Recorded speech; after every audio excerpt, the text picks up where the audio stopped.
The gym was packed so tight the bleachers groaned.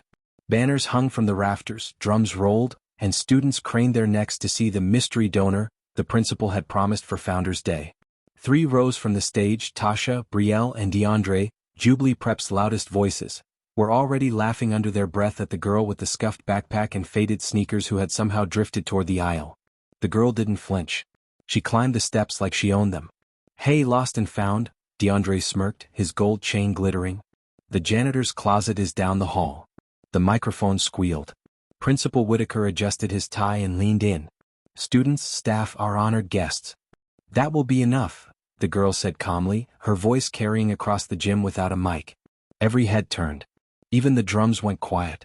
She tugged a slim leather cord from beneath her collar.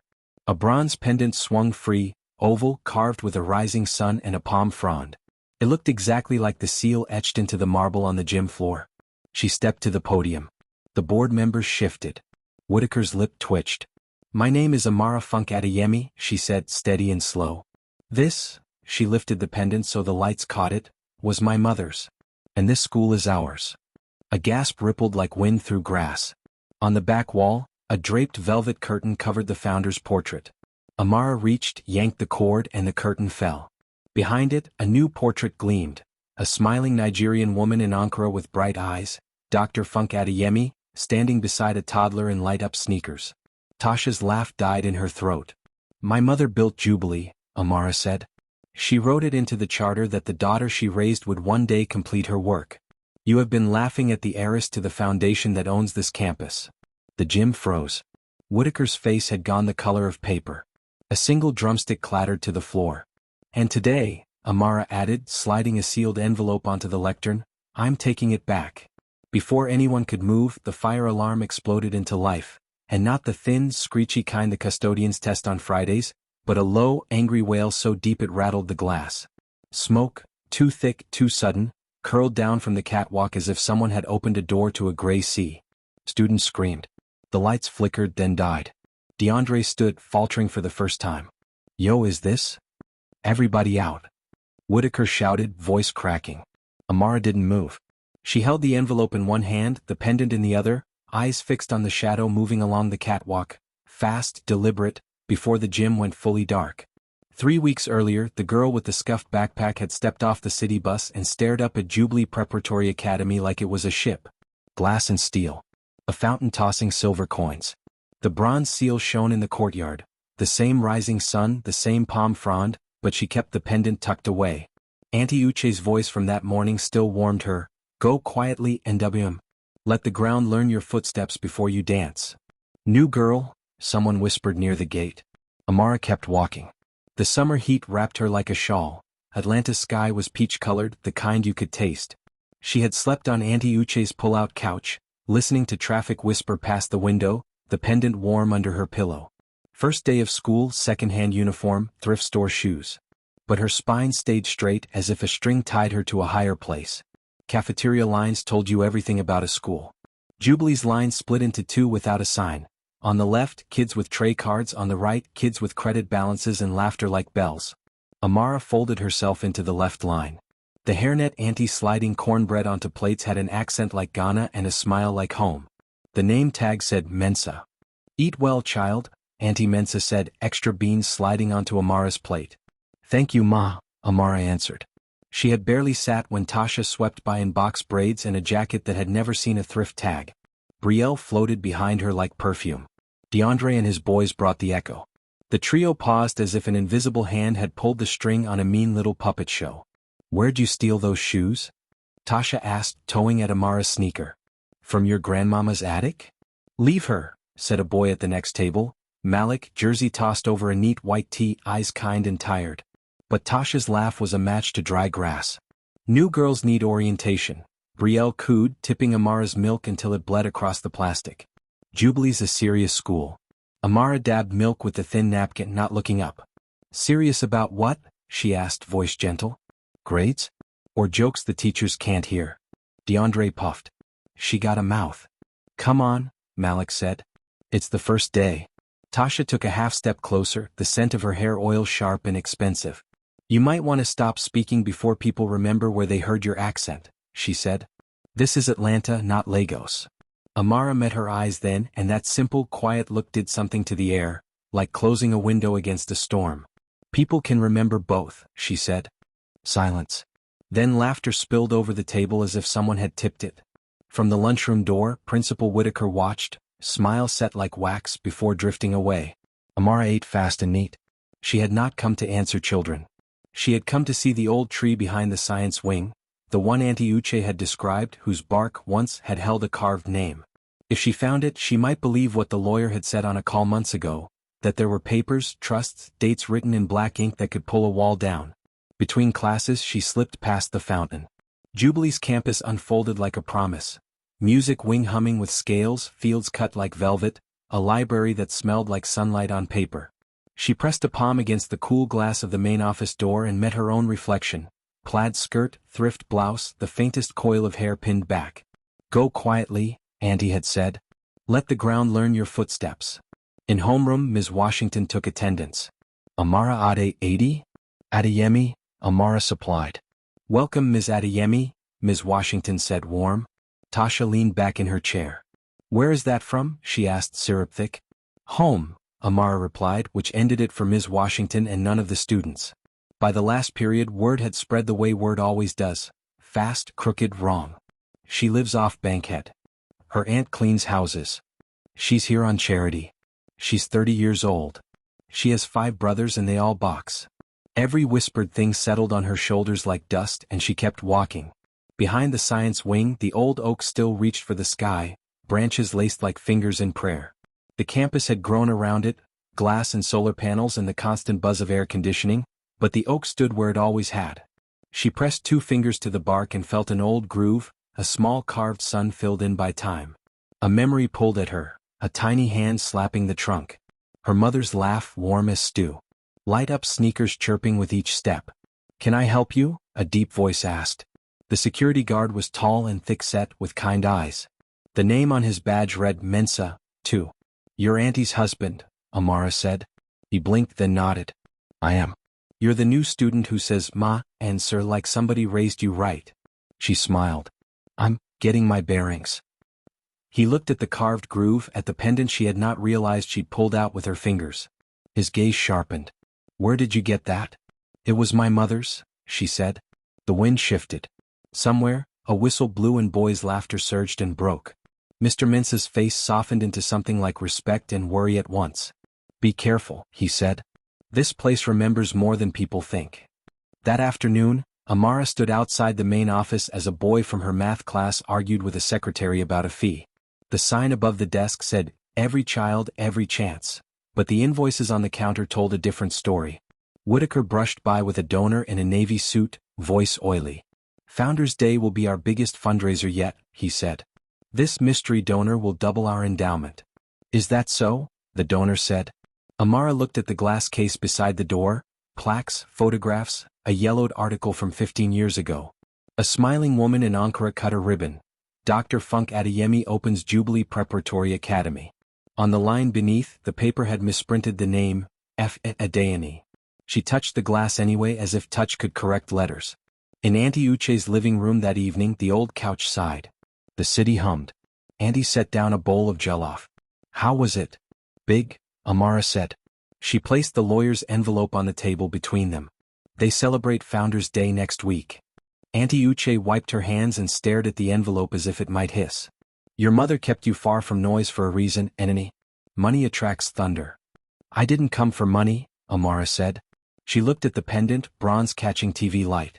I came because they turned her school into a stage for people who laugh from the expensive seats. Auntie's eyes shone. She pressed a palm to Amara's cheek.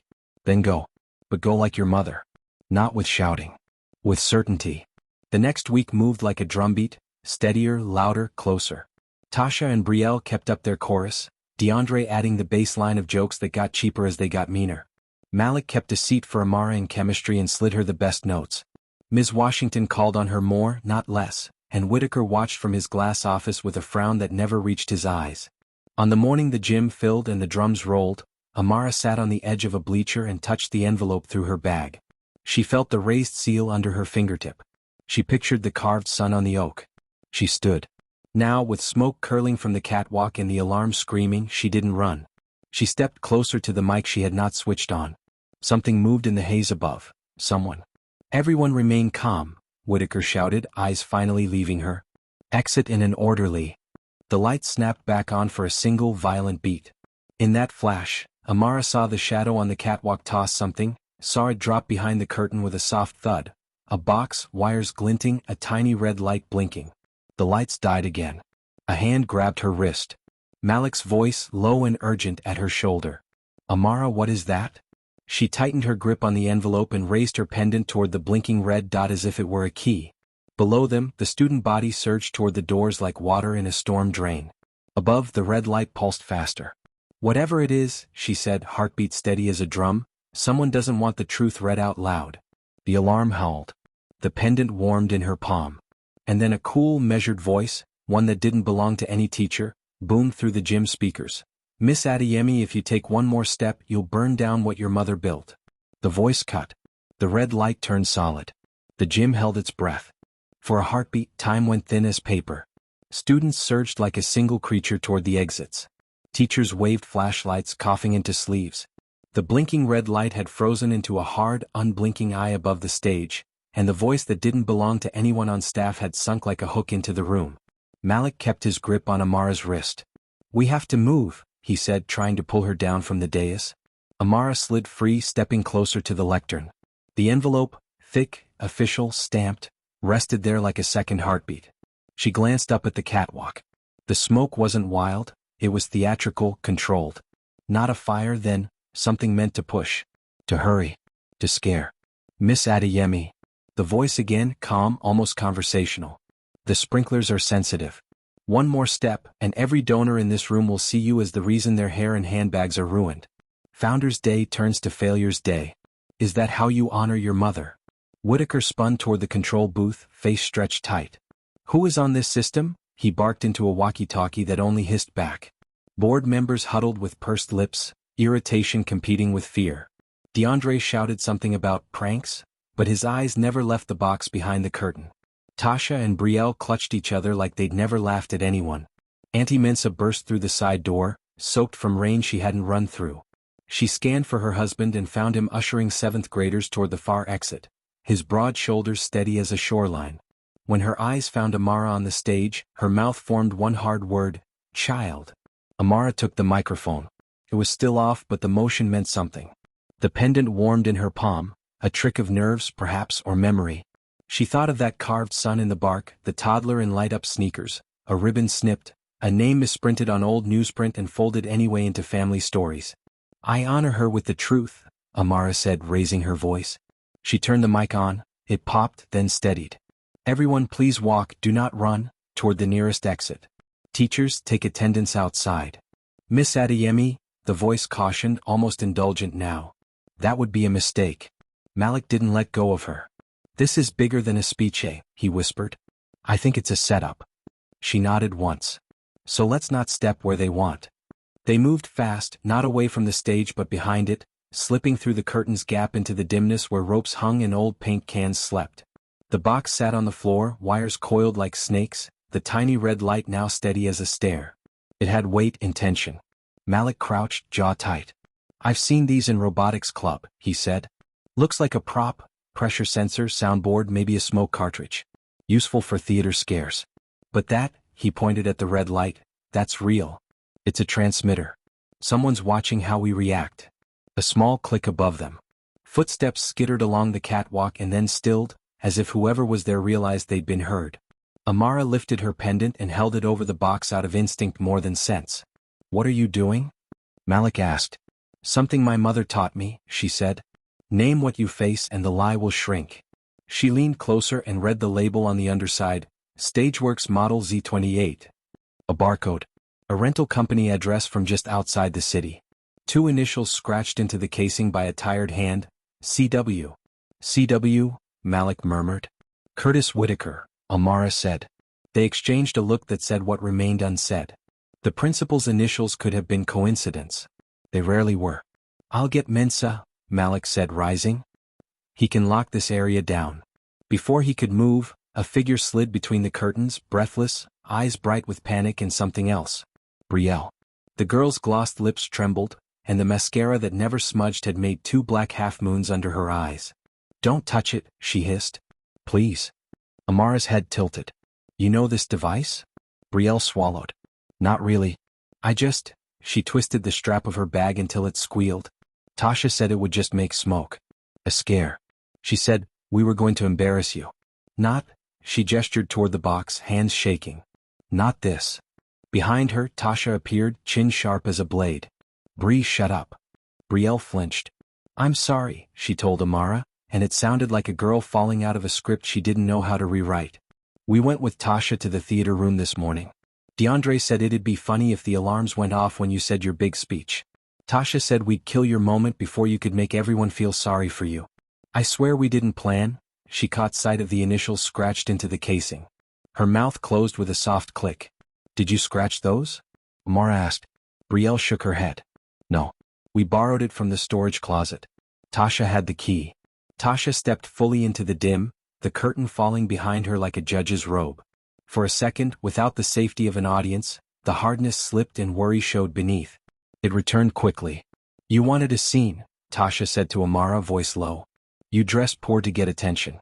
You wore that charm to make people curious. You attacked our school with your drama." "My mother built this school," Amara said evenly. "I came to protect it." "From who?" Tasha asked, smiling without heat. "From us. From anyone who thinks it's a stage for their performance," Amara replied. Something shifted in Tasha's face at the word performance. A flash of something like pain, pressed flat, lived with, weaponized. "You know what it's like to be looked at wrong," Tasha said. "Don't act new." Malik stepped between them, hands up. "We don't have time for speeches of our own," he said. "If this thing is a transmitter, somebody's listening. We should pull the plug, call security, and get out of here." "Don't touch it." The voice crackled over the speakers again, closer now, as if it had crept along the wires to crouch beside them. "Unplug the wrong wire and the sprinklers will turn the gym into a rainstorm. Think of the donors' jewelry, the board's papers. Think of the chaos.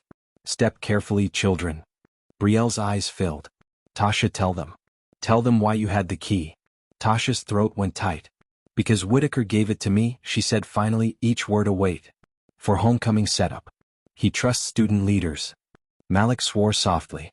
"So Whitaker gave you a key to the storage and then a device ends up at Founders Day and his initials are on the bottom. Convenient." "You're reaching," Tasha snapped, but her eyes flicked to the red light like a moth to a burn. Amara crouched again, scanning the label, the seams, the narrow slot where a SIM card might hide.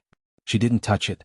She'd grown up around tools, around Auntie Uche's mended appliances, around a mother who believed in fixing what others threw away. Machines had a kind of logic, like people, except they didn't lie to themselves first.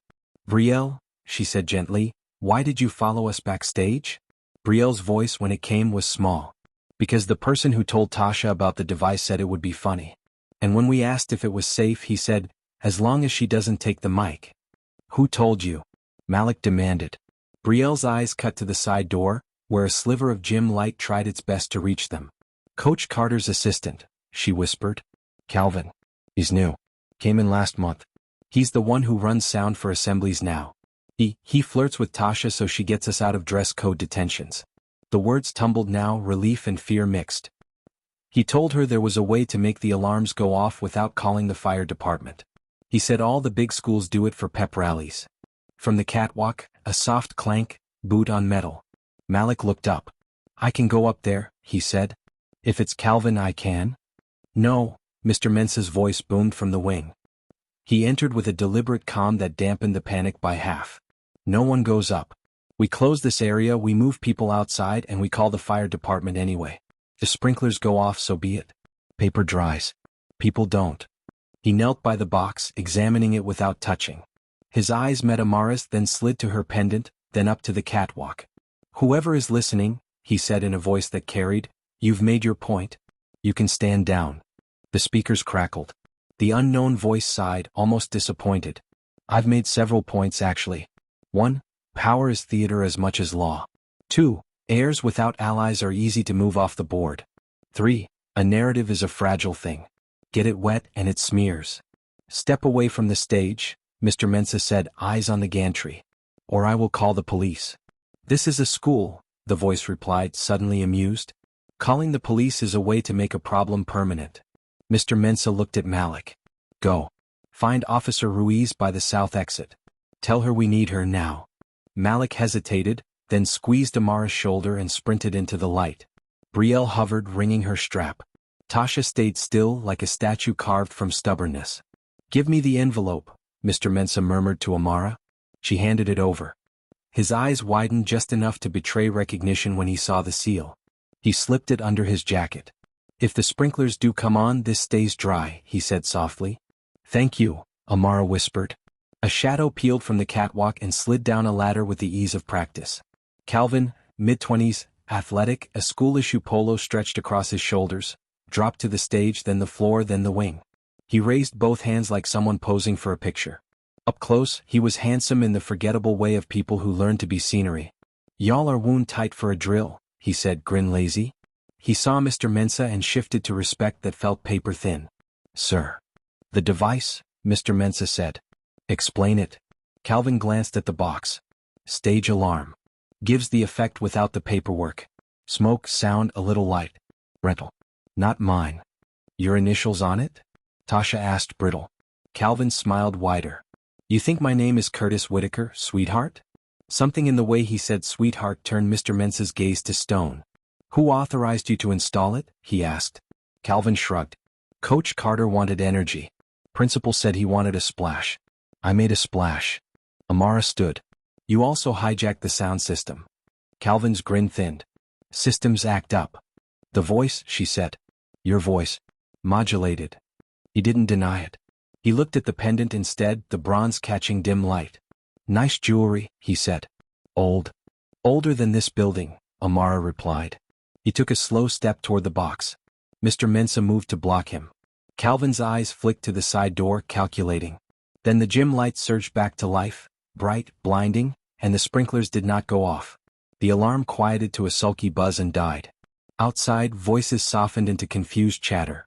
Whatever switch had been flipped, it had been done from outside this room. Calvin's grin returned. See? No harm, no foul. Officer Ruiz's voice cut in from the wing. Step away from the equipment, sir. Calvin raised his hands again, but his eyes never left Amara. Not angry, interested. Like a chess player noticing a new piece on the board.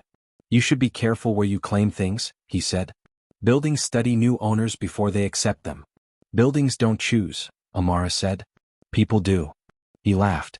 Spoken like someone who hasn't met a board of trustees. Officer Ruiz reached for his elbow. He didn't resist. Tasha exhaled, shoulders dropping for the first time, and Brielle wiped her eyes with the back of her hand. Founder's words don't drown, Mr. Mensah said quietly, looking up at the new portrait that still hung bright and unashamed. They just get tested. Amara looked down at the box one last time. The red light was out now. In its black lens she saw a small reflection of herself. Face steady, pendant bright, smoke making a soft halo. Whitaker appeared in the wing with a smile pasted on like a sticker. Minor technical issue, he called to the gym as if reading from a cue card. The show goes on. Please return to your seats. Mr. Mensah stiffened. Officer Ruiz's eyebrows rose. Calvin's mouth tilted like someone who'd expected exactly that line. The show. Amara repeated. Whitaker's smile didn't reach his eyes. Our donor is waiting, Miss Adeyemi. I'm right here, she said, stepping from the shadow into the lights and onto the stage, the envelope now gone from the lectern, tucked under protection. And my name isn't Donor. Whitaker's jaw flexed. Then you won't mind if we verify your claims with the board. He gestured to the wings. Two men in suits, neither from the neighborhood, stepped forward with briefcases like shields. Amara faced them chin level. By all means, she said. We can begin with the charter addendum my mother filed the week before the ribbon cutting. How would you know about? Whitaker stopped. His gaze flicked to Mr. Mensah, then to the place on Amara's blouse where the outline of the envelope no longer showed. For the first time, fear leaked through his performance. From the back of the gym, the side doors banged open. Auntie Uche strode in, head wrap tied like a crown, a folded newspaper in her hand. She lifted it high, her voice ringing to the rafters. Who signed this? She demanded. Who signed the sale of the empty lot next door to a shell company called Sunrise Holdings, yesterday? Whitaker's smile cracked. His eyes slid just for a second to Calvin. And to the surprise of everyone on the floor, including Calvin, Auntie Uche turned the paper to show a dark, clear signature beneath the deed. It was not Whitaker's. It was Dr. Funke Adeyemi's. Dated last week. The gym gasped as one. Amara's breath caught. Her mother had been gone for years. And yet, her signature, alive on the page, stared back at them like a hand reaching through time. For a long, brittle second, no one moved. The entire gym, students, teachers, and board members, was suspended in disbelief. Even the sound system buzzed uncertainly, like it too couldn't decide whether to breathe or break. Amara's fingers trembled as her aunt handed her the document. The signature at the bottom gleamed faintly under the fluorescent light. Dr. Funke Adeyemi. Same curls. Same stroke of the F, that always tilted upward like sunlight. Same confident finish that trailed off with purpose. But her mother had been buried 6 years ago. She had watched the coffin lowered herself. Amara's mouth went dry. This can't be real, she whispered half to herself. Auntie Uche's expression was grim. It's very real, my child. I went to the land registry myself this morning. The signature was filed and stamped by a lawyer from the school's legal team. They claim your mother sold the adjacent property, Jubilee's expansion land, to a company named Sunrise Holdings yesterday afternoon. Yesterday? Malik blurted. How is that even possible? Whitaker's smile thinned. Clearly some misunderstanding. These papers must be fabricated. Fabricated. Auntie Uche's voice sharpened. Then tell me, Principal Whitaker, how does a dead woman sign a land transfer witnessed by one of your own board members? A nervous murmur rippled through the audience. Cameras lifted. Students whispered, recording. Whitaker's eyes darted to the two suited men near the stage, board representatives. They exchanged a brief, wordless look, the kind people share when caught off guard. Bring that paper here, Whitaker ordered. Auntie Uche didn't move. No, she said firmly. This is going straight to the police after this assembly. Someone forged a signature, and if this school's name is on it, the law will find out who. Tasha and Brielle stood frozen behind the curtain.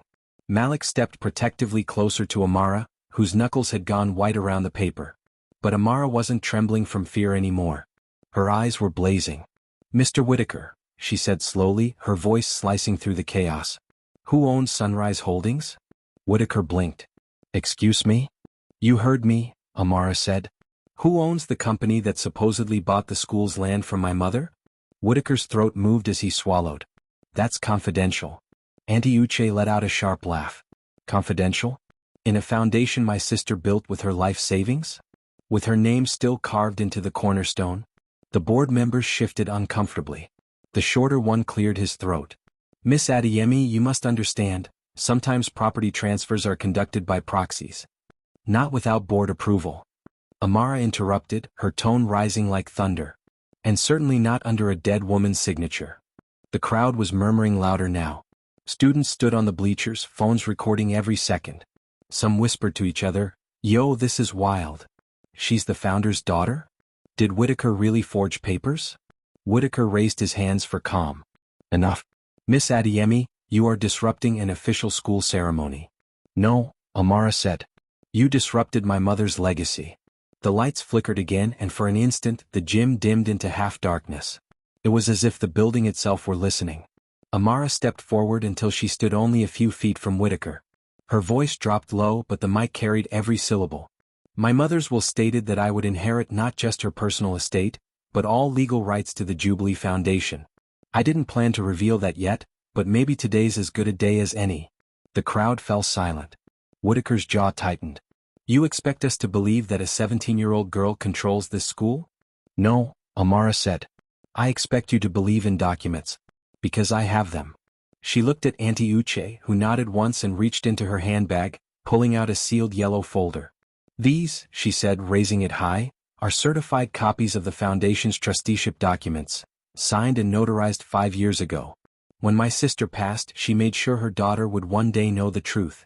She passed the folder to Officer Ruiz, who had just arrived beside the stage. Ruiz flipped it open, scanning quickly. Her brows rose. These are legit, she murmured. State seal, notary stamp, everything. She glanced up at Whitaker. Sir, you want to explain why your school's records don't reflect this?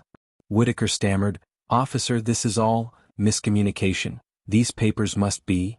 A sharp voice cut through the gym. Enough, Curtis. Every head turned. From the side door, a woman in a sleek navy suit walked in, her heels clicking like a metronome on the floor. She was tall, dark-skinned, her gray-streaked hair pulled neatly into a bun. The entire board stood straighter when they saw her. "Mrs. Olumide," Whitaker gasped. "Ma'am, I wasn't told you'd be attending." "That's because I wasn't invited," she said coolly. "I came when I heard my school's founder had apparently risen from the dead to sign land deals." A stunned hush fell over the gym. Mrs. Olumide climbed the stage and took the paper from Auntie Uche's hand. She scanned it, her frown deepening. This signature was copied. Poorly. Anyone who knew Funke Adeyemi would recognize that she never closed her F like this. Whitaker's face drained of color. The board chair turned to him. "Curtis, you've been managing this school for what, 8 years?" "Yes, ma'am," he said weakly. "And in all that time, you were the only person with access to the founder's original handwritten documents, correct?" Whitaker hesitated. "Yes, but..." Mrs. Olumide raised a hand. "Don't bother finishing. Security, escort Mr. Whitaker to my office immediately." 2 guards moved. Whitaker's composure cracked. "You can't do this. You don't know what you're destroying. The investors." "The investors can wait," she snapped. "This school was built for children, not greed." As they led him away, he turned once, eyes burning at Amara. "You think you've won, little girl? You don't even know half of what your mother hid." Then he was gone. Silence swallowed the gym. Auntie Uche exhaled, her shoulders finally relaxing. Brielle quietly slipped away from the curtain, wiping her cheeks. Malik looked at Amara, his eyes wide with something between pride and awe. Mrs. Olumide turned to the microphone. "Students," she said, "we apologize for the interruption. It appears our Founders' Day has taken a different turn, but perhaps a necessary one." She gestured toward Amara. "Today we've all been reminded who this school truly belongs to, not the highest bidder but the heart that built it." The gym erupted into applause. Amara stood motionless for a moment, eyes glistening, unsure whether to smile or cry. But beneath the relief something gnawed. Her mother's signature, though fake, wasn't random. Someone had copied it perfectly enough to fool the registrar. And Whitaker's last words echoed in her mind, "You don't even know half of what your mother hid." That night, after the news cameras left and the crowd thinned, Amara sat alone in her mother's old office. Dust floated in the slanted light. On the wall, beneath faded photos, a drawer hung slightly open. Inside, under a stack of lesson plans, lay a small leather-bound diary. Its cover was embossed with the same emblem as her pendant, the rising sun and palm frond. The first page read in neat cursive, "For my daughter Amara. When the day comes that the school forgets its song, follow the light back home." Amara's hand trembled. The pendant against her chest pulsed faintly warm. Then she turned the page. And a folded letter dropped out. She opened it. The ink was faded, but the words were clear. "If you are reading this, it means the danger I feared has found you too. There is more to Jubilee than classrooms and books. The land beneath it was never fully ours." Amara froze. Because at the bottom of the letter was a single phrase that made her blood run cold. "And the true heir of Jubilee was never meant to be you alone." Tell me where you're watching from too. I love seeing all your locations light up the comment section. And don't forget to subscribe and share this story so you don't miss. Rain hammered the tin roof that night, drumming like impatient fingers. The campus slept under its silver blanket, but Amara's mother's office was wide awake, lamplight flickering, pages whispering. Amara sat at the old mahogany desk, the diary open before her. Her hands trembled as she read the faded words again. "The true heir of Jubilee was never meant to be you alone." The sentence clawed at her. Her heart thudded. The room felt smaller. She could still hear Whitaker's last words echoing, "You don't even know half of what your mother hid." She stared at the page, willing it to explain itself, but the ink stayed stubbornly still. Then near the corner she noticed faint smudges, water damage maybe, or tears long dried. Beneath them, another line appeared almost invisible under the lamplight. "If I am gone, seek the second key where the sun and roots meet." The sun and roots? Amara murmured. She looked up. On the wall hung a faded photograph of her mother standing under the old oak tree, the same one behind the science wing, the one carved with the sun symbol. Her pulse quickened. She grabbed her raincoat. Outside, thunder cracked. The courtyard gleamed like polished glass. The massive oak loomed ahead, its branches trembling in the wind. Lightning flashed, briefly illuminating the groove in its bark, the carved rising sun. She crouched near the roots, brushing away wet leaves, mud clinging to her fingers. Where the sun and roots meet, she whispered. Her hand struck something solid, metallic. She dug faster. Out came a small rusted tin box, no larger than her palm. She pried it open with a penknife from her backpack. Inside lay a folded envelope, sealed with wax in the same sun and palm emblem. Her breath caught.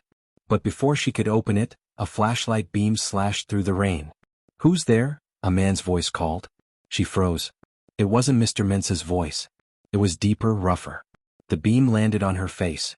"Ah, Miss Adeyemi," the voice said, closer now, calm but cold. "Out late, aren't we?" It was Calvin, the assistant who had been arrested earlier that day, released far too soon. Amara's grip tightened on the box. "What are you doing here?" Calvin stepped closer, rain running down his face like sweat. "Cleaning up unfinished business." "Does that business involve stealing from a dead woman?" she shot back. He smiled faintly. "Depends on what you call stealing. Some of us call it reclaiming what was promised." "Promised to who?" "Promised to those who were here before your mother built her fancy school." His tone sharpened. "Before she bought the land from people who didn't even know what they owned." Amara's brows knitted. "What are you talking about?" He gestured toward the ground. "This place, Jubilee, was built on ancestral land. Old community land, given by a man named Baba Ifani. He died before signing his half of the deed. His children fought for it but lost. Your mother bought it cheap. They said she tricked him." "That's not true," Amara snapped. "My mother built this school for children who couldn't afford private education." "Maybe," Calvin said, stepping closer, his boots sinking in the mud. "But maybe she also buried something she shouldn't have." Amara's heart pounded. The pendant around her neck felt heavier, warmer. "Why are you telling me this?" "Because someone needs to finish what she started," Calvin said.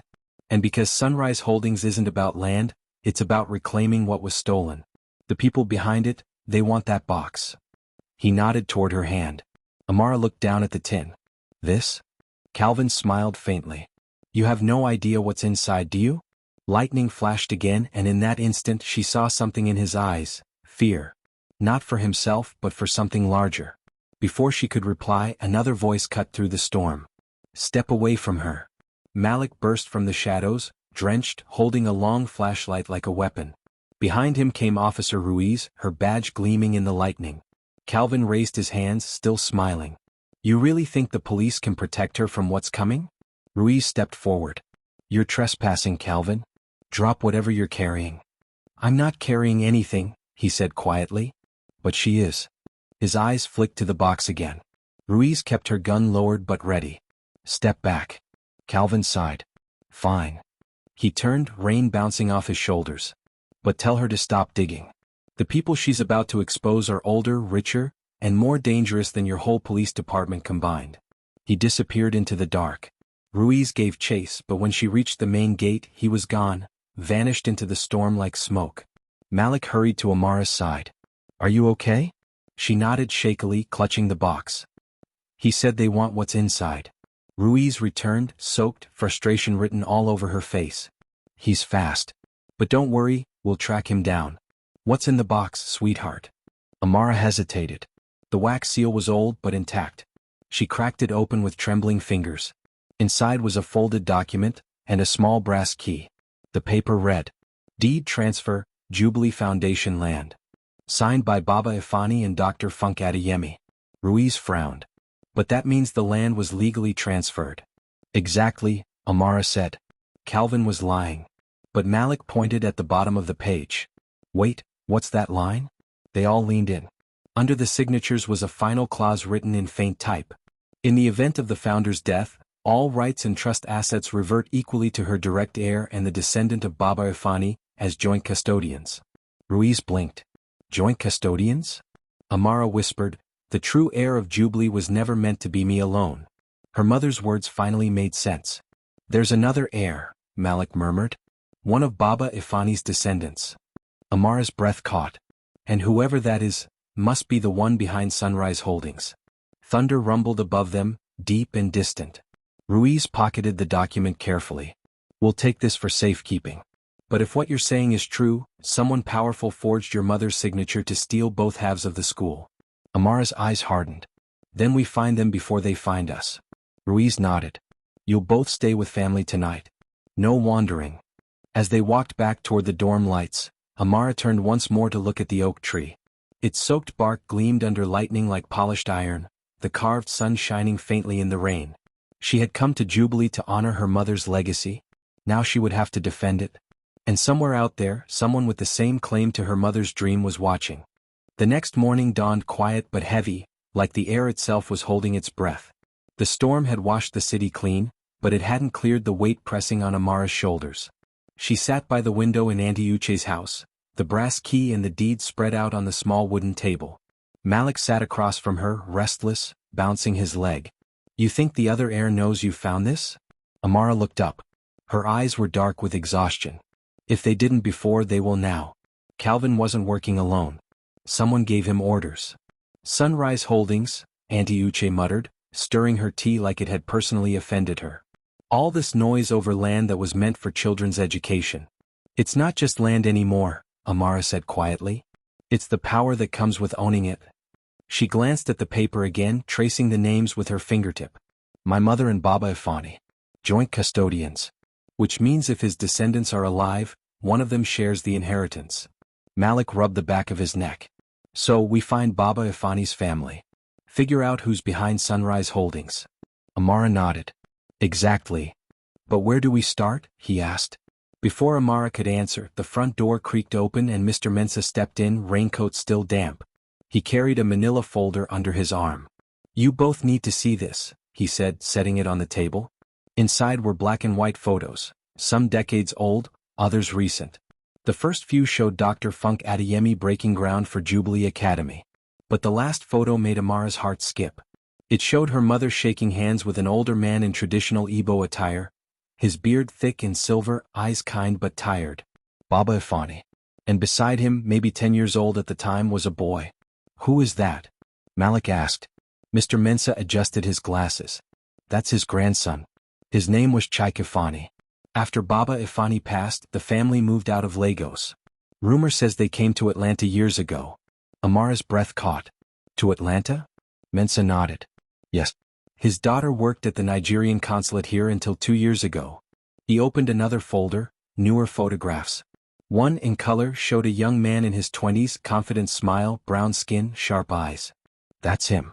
Chike now runs a small property company." Malik frowned. "What company?" Mr. Mensah hesitated. "Sunrise Holdings." Amara's chair scraped the floor as she stood abruptly. "So he's the other heir. And possibly the one behind the forged signature," Malik added.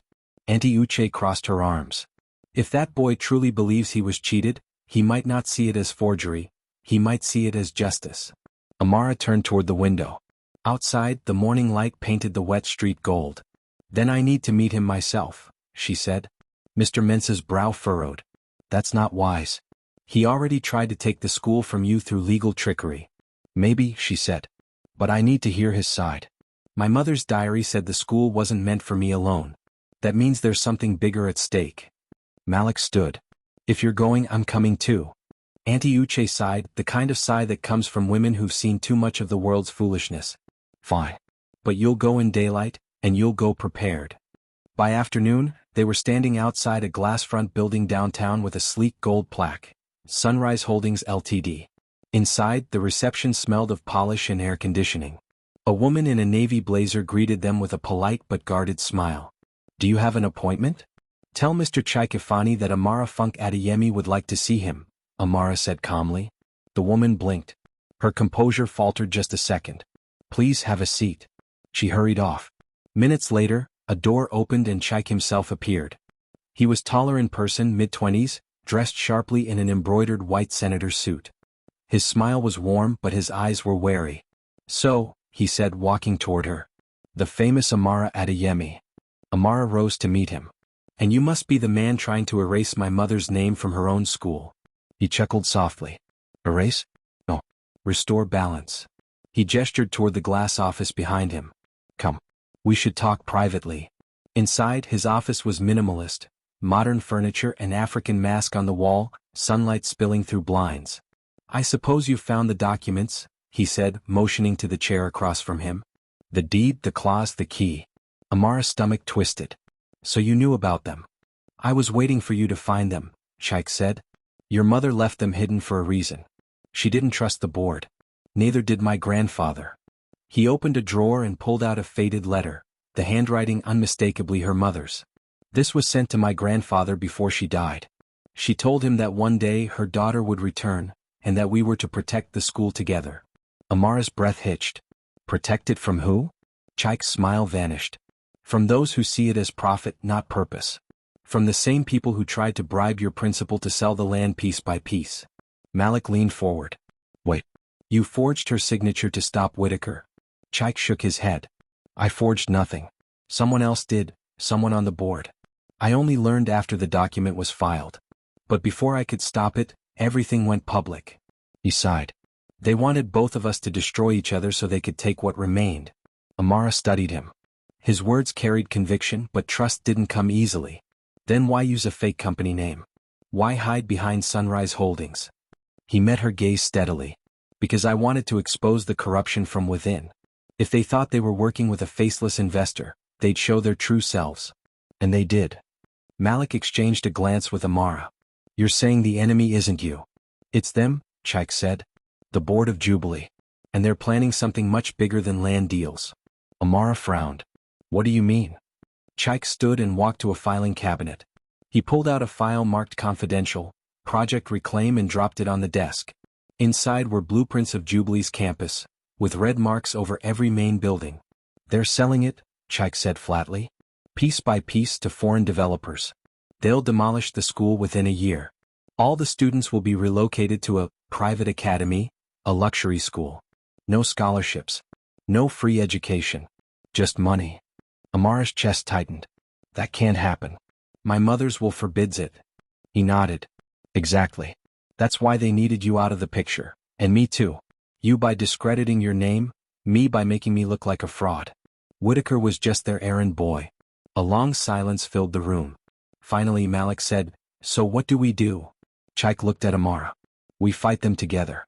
We bring every document your mother left and the proof my grandfather kept.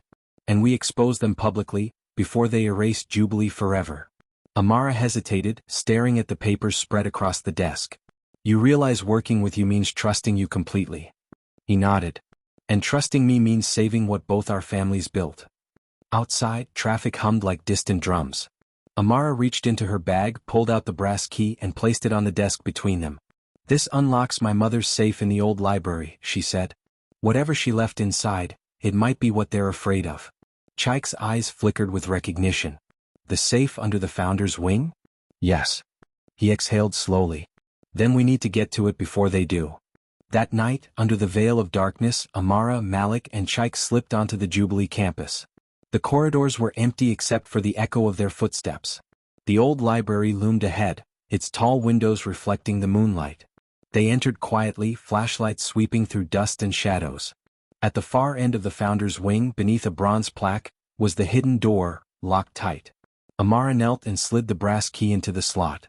It turned with a soft click. The safe door creaked open. Inside was a single wooden box, ornate, carved with the same rising sun symbol.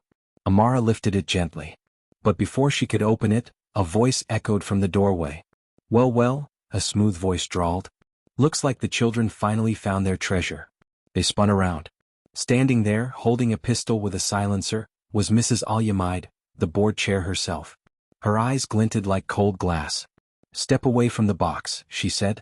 And no one gets hurt. Amara froze, her heart thudding in her throat.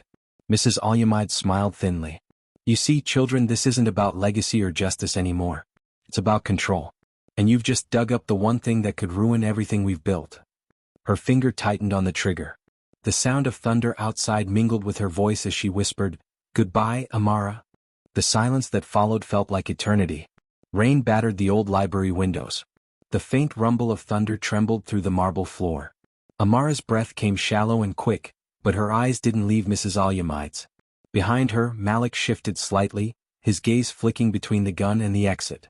Chike stood still, hands raised slowly in surrender. Mrs. Olumide, Amara said softly, voice shaking but steady enough to hold. You're the one behind all this? The older woman smirked. I prefer architect to behind, my dear. Everything needs structure, and sometimes That structure requires removing those who think too small. Too small? Amara repeated. You mean the children the school was built for? The teachers your board underpays? My mother, who gave her life for this place.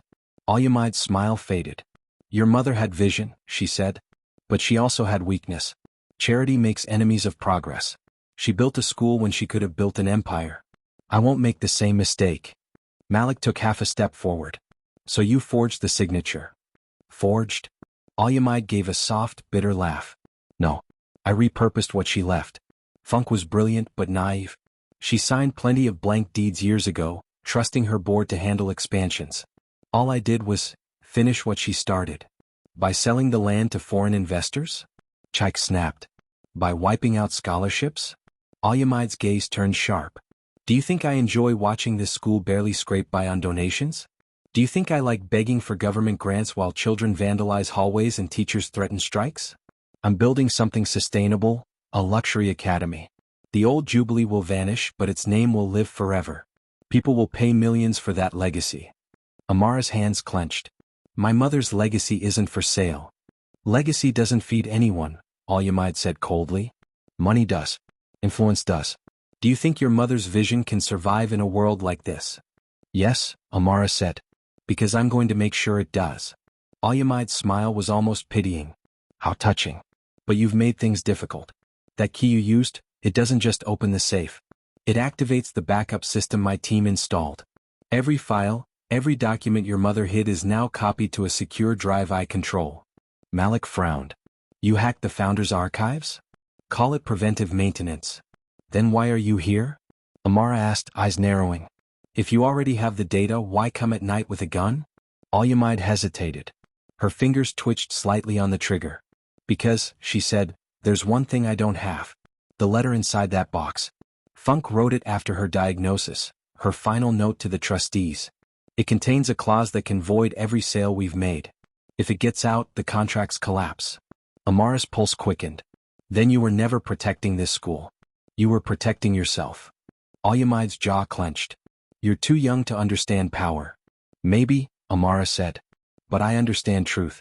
And my mother didn't die for people like you to twist her dream. Lightning flashed again, illuminating the gun in Olumide's hand. Chike moved slightly, trying to edge toward the side table near the window. Don't, Olumide warned. One wrong step and... The door burst open. Police. Drop the weapon. Officer Ruiz stormed in with 2 backup officers. Mr. Mensah followed right behind her, flashlight raised. Olumide froze. Her mask of authority slipped for the first time. Step away from the children, Ruiz barked. Olumide hesitated, then turned the gun slightly, not toward them but toward the wooden box on the table. If I can't have it, she hissed, no one will. No. Amara shouted. She lunged forward instinctively. Malik grabbed her arm, but it was too late. Olumide fired. The bullet shattered the box. Papers exploded into the air like frightened birds. Sparks flew from the shattered light bulb above them. Gun down. Ruiz shouted. One of her officers fired a warning shot. The bullet struck the marble pillar beside Olumide's hand, making her flinch. The gun clattered to the floor. Ruiz kicked it aside and cuffed her swiftly. Amara stood frozen amid the chaos, staring at the ruined box. Smoke curled from the splintered wood. Amara, Malik said, pulling her close. Are you hurt? She shook her head wordlessly. Her eyes scanned the debris, until she spotted it. Amid the shredded papers lay a folded, singed envelope. The wax seal was broken, but the handwriting was unmistakable. Funke Adeyemi. Her mother's final letter. Hands trembling, Amara picked it up. Officer Ruiz watched her silently, nodding for her to read it. Amara unfolded it carefully. The ink was faded but legible. To my daughter Amara and to the future custodian of Jubilee, whether from my blood or from the Ifani line, know this, our dream was never about buildings or ownership. Jubilee is not a property. It is a promise. If the day comes when greed overshadows purpose, the school must return to its rightful keepers, the children. The scholarship fund, hidden under the name Project Sunrise, will sustain them for generations. Do not let anyone sell what was meant to be shared. And if you must fight, fight together. Dr. Funke Adeyemi. Silence filled the library. Even the rain outside seemed to pause. Project Sunrise, Malik murmured. It was never a scam company. It was her secret trust fund. Chike looked stunned. She used my grandfather's name as a shield to hide it, so no one would ever trace it back. Amara wiped tears from her face. They twisted her idea into something dark. But now we know what it truly was. Officer Ruiz sighed, holstering her weapon. Looks like your mother was smarter than all of them combined. She turned to the other officers. Take Olumide into custody. We'll charge her with fraud, forgery, and unlawful possession of a firearm. Olumide glared at them, fury trembling under her polished voice.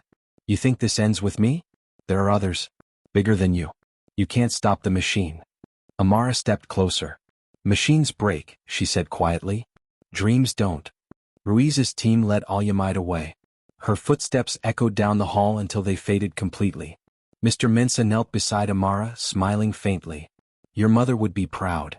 Amara nodded slowly, still holding the letter. She wanted both families to protect Jubilee together. Chike stepped closer. Then that's what we'll do from now on. Malik grinned. And I'll make sure nobody ever bullies her again, he said, nudging Amara lightly. She laughed through her tears, the first real laugh in days. But as they gathered the remaining papers, Amara noticed something strange. At the bottom of the letter, written in smaller handwriting. If you find this, look for the second sunrise. It will lead you to what remains hidden. Her brows furrowed. The second sunrise. Chike looked at her, then at the seal on the broken box. The rising sun symbol had been carved twice, once on the lid and once underneath. He flipped the base of the box over. Beneath the second sun engraving was a tiny compartment, sealed shut with a brass lock identical to the one the key had opened earlier. What's this? Malik asked. Amara took a deep breath. I don't know. But I think my mother left one last secret. She reached into her pocket, pulled out the brass key again, and slid it into the hidden slot. It turned click.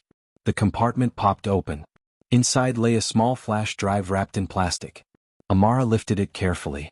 Written on a strip of tape were the words, Jubilee Truth, for the world to see. She looked at Chike, Malik, and Mr. Mensah. This isn't over, she whispered. And somewhere deep in the darkness of the school, a faint mechanical hum began to stir, like a sleeping system waking up after years of silence. The next morning broke with a bruised sunrise, pink light bleeding through low clouds, soft but restless. The Jubilee campus, usually alive with chatter, sat in eerie silence. Only the faint echo of distant sirens reminded everyone of the chaos from the night before. Amara hadn't slept. The flash drive her mother left sat on the desk before her, next to a steaming cup of untouched tea. Malik and Chike sat nearby, both exhausted but alert. Officer Ruiz had stayed most of the night, taking statements and locking down the library. Olumide was in custody, but she wasn't talking. Her lawyer had arrived within an hour, and word spread fast. Powerful people were involved. Mr. Mensah entered quietly, hat in hand. They've sealed the board's offices, he said. Investigators found financial trails leading to offshore accounts, linked to Olumide and 3 other board members. They've all fled the city. Amara rubbed her temples. That means they're scared. Or desperate, Malik added. Either way, it's not over. Chike tapped the flash drive. Whatever's in here, it's the real weapon. If your mother called it Jubilee Truth, it must hold everything. Contracts, emails, maybe even proof of the fund she created. Amara nodded slowly. We need to open it. But safely. If Olumide had her people hacking into the school's archives, this could be tracked. Mr. Mensah smiled faintly. I know someone who can help. 2 hours later, they sat in a small cyber cafe on the edge of town. The hum of old computers filled the cramped room. A young woman with short dreadlocks and a hoodie looked up from behind a monitor as they entered. Uncle Mensah, she grinned. Long time. Mr. Mensah chuckled. Nia, this is Amara, Malik, and Chike. They need your expertise. Nia's eyes sparkled. You brought me a mystery, didn't you? Amara handed her the flash drive. We need to access the files, but discreetly. No network connection. Got it? Nia said, slipping on her headphones. You're talking to the queen of offline data recovery. She plugged in the drive, typing furiously. The screen lit up, a black background, a single folder labeled For My Children. Nia whistled. This file was encrypted by a genius. ES-256, double key sequence, old school cryptography. Whoever made this didn't want casual snooping. That sounds like my mom, Amara murmured. Nia typed again. There's a password hint embedded, wait here. She turned the screen toward Amara. The place where I first dreamed of light. Amara frowned. That's Poetic. Mr. Mensah smiled knowingly. Your mother was a teacher. Everything she did had meaning. Chike leaned forward. Could it mean the oak tree? The one behind the science wing? Amara shook her head. Maybe, but she always talked about where the dream began, not where it grew. Malik snapped his fingers. The old library. She told your mom's story started there before the school was even built. Amara's eyes lit up. Yes. She used to write late into the night in her little study room. She called it the place of light. Nia grinned. Try typing library? Amara nodded and typed carefully, library. The screen blinked once, then opened. 5 folders appeared. Board_corruption_evidence. Project_rise. Donor_fraud_logs. Founders_recordings. Final_message. The room fell silent. Nia leaned back. Your mother wasn't just a teacher. She was a whistleblower. Amara clicked the last folder. Inside was a single video file. To Amara and the future of Jubilee.mp4. Her fingers hovered over the mouse. Play it, Malik said softly. The video flickered to life. A familiar face filled the screen, Dr. Funke Adeyemi. Her eyes were tired but kind, her Ankara blouse bright even in the dim light. She smiled gently. If you're watching this, she said, then I am gone. And if my daughter is among you, Amara, my light, then you have found what I could not say while I lived. Amara's hand covered her mouth. You see, when I built Jubilee, I didn't just build a school, I built a refuge. But I learned too late that even dreams can attract vultures. Some of the people I trusted most wanted to sell our foundation for profit. So, I hid the truth where greed could never find it. She paused, her voice growing softer. The board was compromised. I discovered they had siphoned scholarship funds for years. So I moved the money, every last kobo, into a hidden account under Project Sunrise. The name was symbolic, that even after the darkest night, light will return. Amara's tears flowed freely now. But Jubilee cannot belong to one bloodline. I made an agreement with Baba Ifani. Our children would share this dream equally. Only together could you both keep it safe. Chike's throat tightened. She knew, he whispered. She trusted both families. If this message reaches you, Funk continued, then the battle I feared has come. The documents on this drive are your weapons. Use them wisely. Protect the students. Protect the dream. And when you see the second sunrise, let the world know the truth. The screen flickered, then went black. Silence filled the room. Malik swallowed hard. She predicted everything. Nia turned her monitor, scanning the other folders. She wasn't kidding. This drive has hundreds of recordings, meetings, receipts, bank statements, even voice memos of board members discussing illegal deals. This is enough to bury every one of them. Amara exhaled slowly. Then we'll release it publicly. Chike frowned. That could destroy the school's reputation. It could also save it, Amara countered. The truth is the only way to clean it. Mr. Mensah nodded. Your mother said the light must return. Sometimes light burns before it heals. Nia smiled. I can schedule a live stream. Local news networks, education boards, they'll all see it. Amara looked at the flash drive again. Her mother's words echoed. The school must return to its rightful keepers, the children. She straightened her shoulders. We go live tomorrow morning. No hiding. No fear. Chike extended his hand. Together then. Amara took it firmly. Together. By the next sunrise, Jubilee's assembly hall was packed again. News cameras, students, teachers and reporters crowding every corner. The same gym where she'd once been mocked now stood at attention, waiting. Amara stood at the podium, the pendant shining on her chest, Malik and Chike flanking her. Mr. Mensah and Officer Ruiz watched proudly from the side. The crowd hushed as Amara spoke. Months ago, you all saw me as the poor girl who didn't belong. But my mother always said, truth doesn't care how you look when it arrives. It only cares that you stand when it does. She paused, meeting their eyes. My mother, Dr. Funke Adeyemi, built this school for every child, rich or poor, privileged or forgotten. But those entrusted to protect it betrayed her vision. Today we restore what she built. She nodded at Nia, who stood by the laptop connected to the big screen. Play it. The gym darkened. The video of Dr. Funke Adeyemi appeared. Her voice filled the hall again. Jubilee is not a property. It is a promise. Gasps echoed. Some teachers wept openly. Students clapped.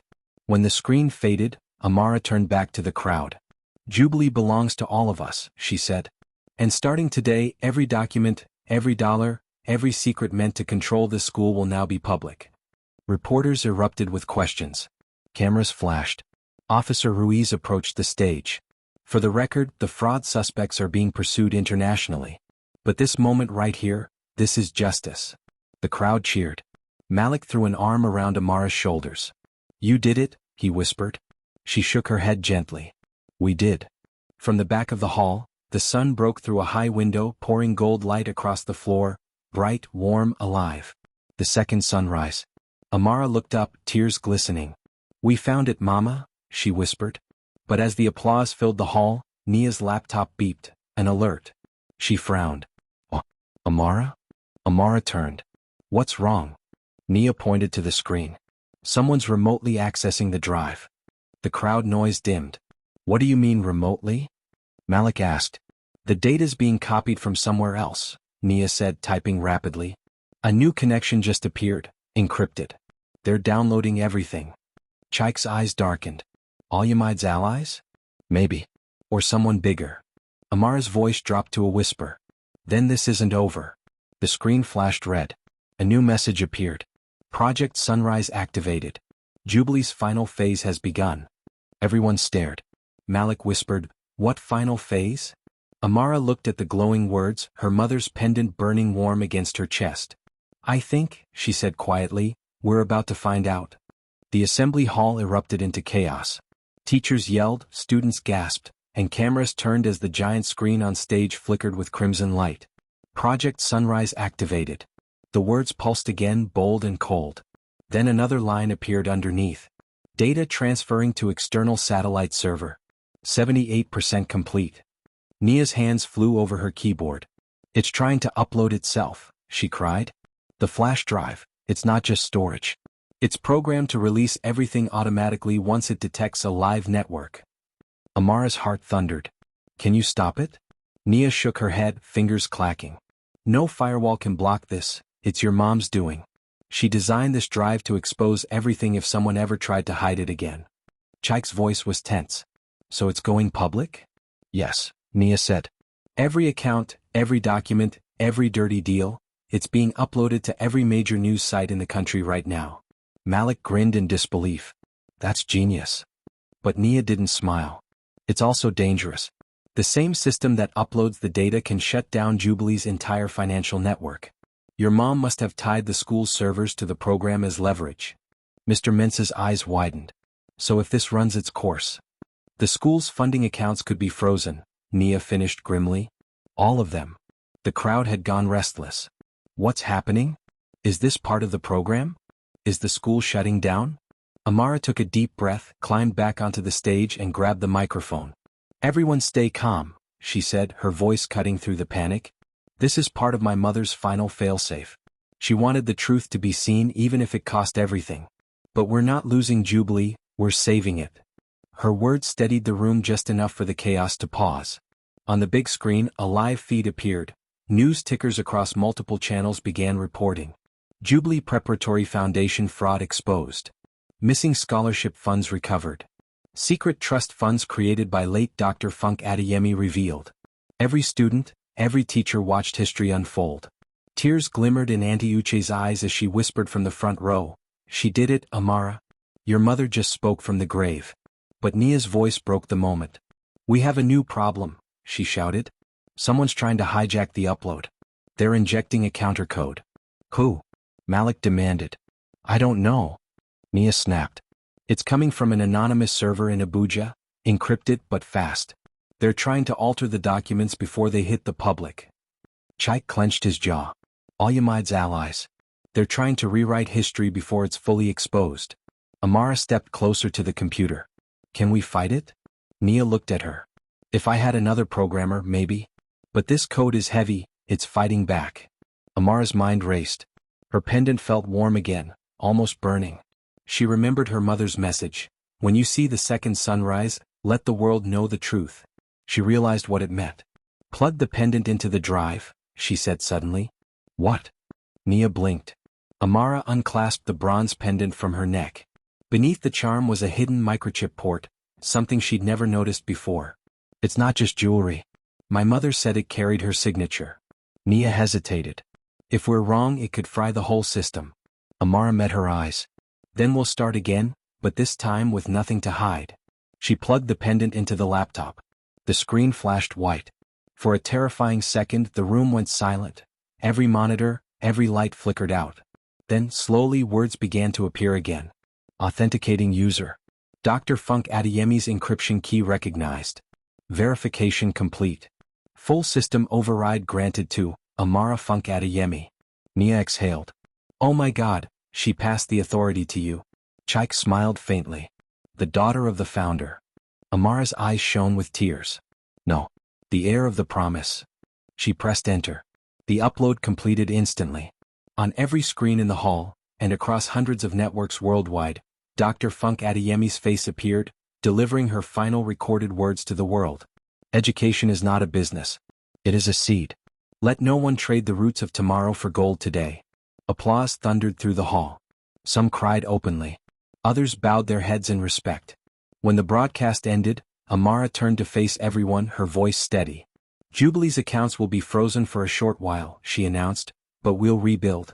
The money my mother hid for scholarships will be restored to its rightful purpose. The board is dissolved effective immediately, and a new council, made up of teachers, parents, and students, will take over.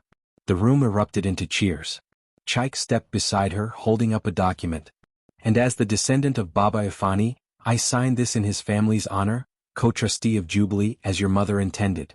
He handed her the pen. She signed beside him. The hall roared with approval. Officer Ruiz walked to the stage, smiling proudly. I think your mother can finally rest now, Amara. Amara smiled faintly. She already has. It's the rest of us who are just waking up. Later that evening, as dusk softened into twilight, Amara stood alone by the oak tree. The same one where it all began. Fireflies floated around her like sparks. She ran her fingers across the carved sun in the bark and whispered, We did it, Mama. Jubilee lives. Malik and Chike joined her quietly. So what now? Malik asked. Amara smiled, looking up at the darkening sky. Now we rebuild it the way she wanted, free for every child who believes they can rise. Chike nodded. And what about Project Sunrise? Amara looked at the faint first stars appearing overhead. It's no longer a secret, she said. It's the beginning of something bigger. Maybe it's time we start a foundation, one that protects schools like this all over Africa. Malik grinned. Now that's a sunrise worth chasing. They laughed softly, the sound mingling with the evening wind. As they turned to leave, the last rays of sun broke through the clouds, warm and golden. It lit the carved emblem on the tree, rising sun, palm frond, eternal light. The promise lived on. If this story moved you, tell us, what part of Amara's journey touched you the most? Speech balloon. Have you ever witnessed someone fighting for truth when it cost them everything? Comment your thoughts below and tell us where you're watching from. Globe showing Europe, Africa. Don't forget to like, share, and subscribe for more powerful African folktales like this one, where every struggle births a sunrise.